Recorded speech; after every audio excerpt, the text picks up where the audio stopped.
Sylvia se storie. Maak asseblief julle oë toe en luister.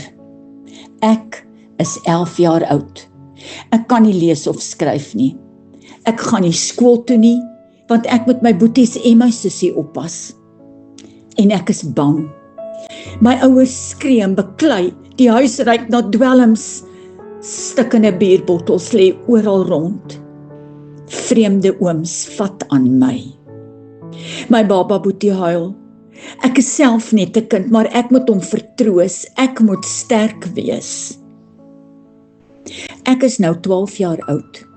Daar word hard aan die deur geklop. Die welsyn, die polisie en ek is bang, wat gaan nou gebeur? Ek hardloop om my boetie en my sussie vas te hou, maar ons word weggevat. Mamma huil, papa skree en mense kyk vir ons. Ek is so bang. 'n vriendelike tannie kom sit by my. Sy vra, maar my woorde is weg. Mamma het gesê ek moet kwaad wees vir die welsyn, hulle vat net kinders weg.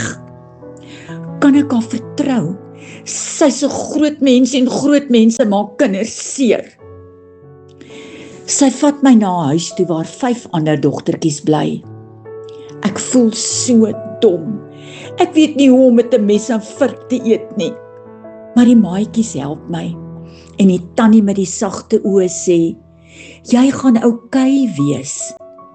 Ek kry my eie bed. Ek leer dat meisies elke dag bad. Dat ek waarde het. Hulle leer my om woorde te gebruik. Stadig begin ek vertrou. Dis 3 jaar later. Ek is nou 15. Ek kan nog steeds nie lees of skryf nie, maar ek voel veilig. Ek voel raak gesien. Ek voel of ek gehoor word. Ek het my stem ontdek. Ek mag keuses maak. Ek is nie meer stil nie. Ek is Sylvia en ek het hoop. Wat ons nou gehoor het, is nie net blote storie nie. Dit is die werklikheid vir baie kinders in ons samelewing. By die DPS-huise werk ons elke dag om vir hierdie kinders meer as net kos en klere te gee. Ons gee vir hulle hoop.